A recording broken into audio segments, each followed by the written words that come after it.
सिर्फ क्रिकेट ही वो वजह नहीं है जिसकी वजह से सचिन तेंदुलकर को क्रिकेट का भगवान कहा जाता है, बल्कि इसके पीछे की एक और बड़ी वजह है और वो है वैल्यूज।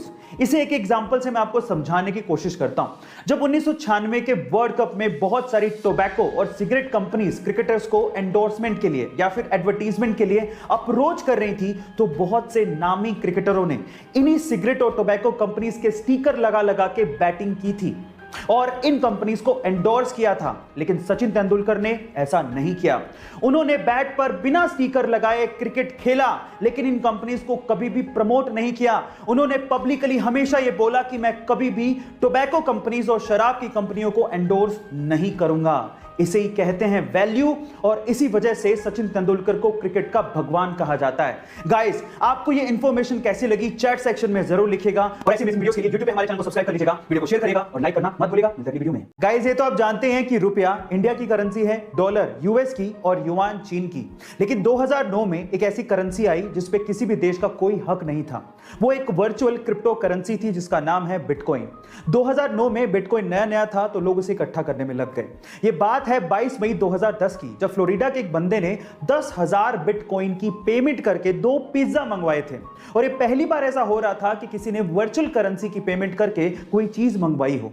तब 2010 में 10,000 बिटकॉइन की कीमत मात्र $41 थी। लेकिन आज 11 साल बाद 10,000 बिटकॉइन की कीमत सुन के आप लोगों के होश फाख्ता हो जाएंगे। उसकी कीमत है लगभग $500 मिलियन, यानी कि 4,000 करोड़ रुपए। गाइस, ऐसे अमेजिंग टिप्स के लिए YouTube पे हमारे चैनल को सब्सक्राइब कर लीजिए, और अगर आप Instagram पे देख रहे हैं तो मुझे फॉलो करना मत भूलिएगा। मिलता है अगली वीडियो में। मैं उसका एक जीता जागता एग्जांपल हूँ। ठीक है, मैंने प्यार और सपने दोनों को फॉलो किया है और उसको बराबर से मेंटेन भी किया है भाई। ठीक है, और अब मेरी बात पर आते हैं। मैं इतना बड़ा ज्ञान झाड़ रहा हूँ तो मैं मेरी बात भी कर लेता हूँ। तो मैं आपको बताता हूँ, देखिए, मैं झूठ नहीं बोलूंगा। मैं पूरा ट्राई करूंगा कि मैं जितनी चीजें बता सकूं मैं आपको सही तरीके से बताऊं। ऐसा नहीं था कि मुझे मेरी लाइफ में प्यार नहीं हुआ, टीनेज में मुझे प्यार हुआ। मैं आपको बता देता हूँ, मेरा एम यही था कि जिससे मैं अट्रैक्ट हुआ, मैं आपको फ्रेंकली बताता हूँ, मैंने उसको कोई प्रपोज नहीं किया।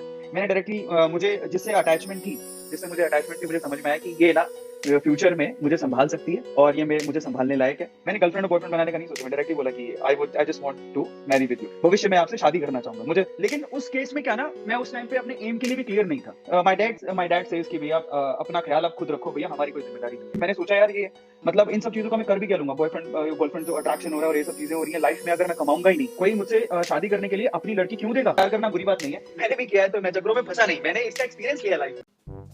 2 दिन से तो मैं सो ही नहीं पा रहा हूं, और जब मैं सोने जाता हूं तो मुझे नींद ही नहीं आती। मुझे अनिद्रा रोग हो गया है। नहीं, जो 16 की उम्र में होता है ना।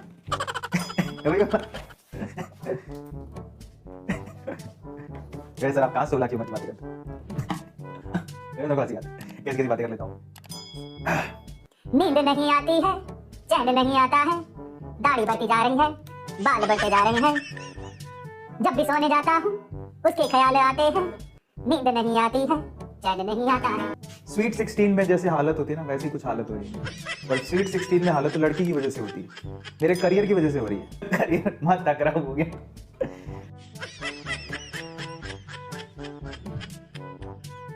जैसे मैं अपने पापा की बात करता हूँ, मेरे तो एक भी बच्चा नहीं है, मेरे पापा के 3 बच्चे हैं।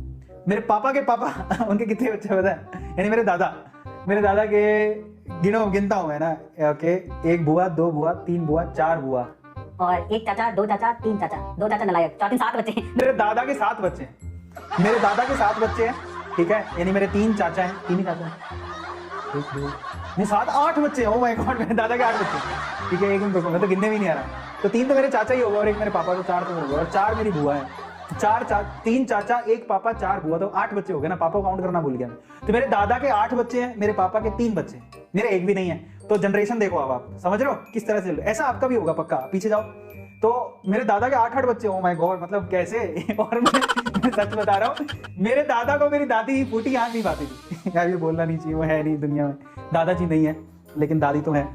तो वो लड़ते रहते थे और इनकी लड़ाई बड़ी क्यूट होती थी। ऐसे लड़ने का मतलब ये नहीं होता था, लड़ते बड़े क्यूट तरीके से थे। वो लड़ते रहते थे सारा दिन एक दूसरे को, फूटी आंख नहीं पाते। 8 बच्चे हो गए, कमाल है, कैसे हो रहे हैं।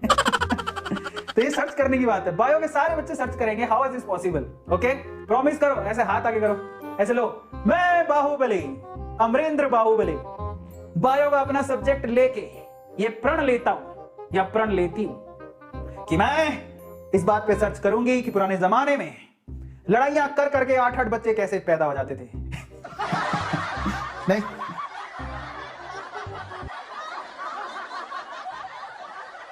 लड़कों से पूछ रहा हूं आपकी फेवरेट एक्ट्रेस या हीरोइन आपको कौन सी अच्छी लगती है, और लड़कों से हीरोइन पूछ रहा हूं, लड़कियों से हीरो पूछ रहा हूं। जैकलिन फर्नांडिस, सुशांत सिंह राजपूत, अरविंद सर, मैं कहेगा हीरो है, मैं कौन सी पिक्चर में आ गया हूं, और अक्षय कुमार, दीपिका, सनी लियोनी, बताता हूं सनी लियोनी, पापा को बता एक बार, दिशा पटानी, रुद्र अपनी फीलिंग नहीं बतानी। अब आप लोग मेरे दूसरे सवाल का जवाब दो, और आपके यहाँ चैट्स दिख रहे हैं मेरे को, ठीक है? तो देखो अब आप मैंने क्यों पूछा ये, मैं आपको समझाता हूं। जब मैंने आपसे पूछा आपका फेवरेट हीरो बताओ या हीरोइन बताओ, सब लग के पेले हैं तुम लोगों ने, ये मेरा फेवरेट हीरो, ये मेरी फेवरेट हीरोइन।